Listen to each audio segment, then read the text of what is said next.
To create an animated background in Canva, we're going to come over to our elements here and want to search for backgrounds. We have all these beautiful photo background that came up, so I'm going to quickly select anyone that grabs my attention.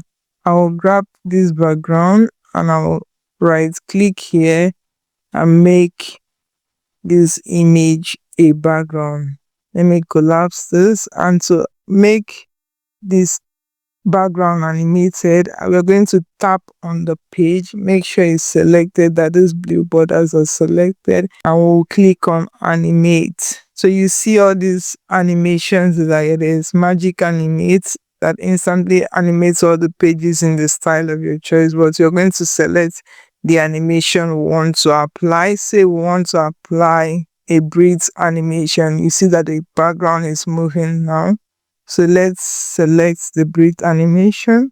You see that I'm going to click out.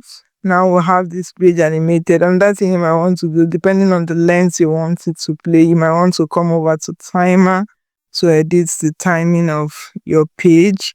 So let's make it 10 seconds. So when we preview this background, you'll see that it's being animated. Let me know if you have any questions in the comments. Do have a good one.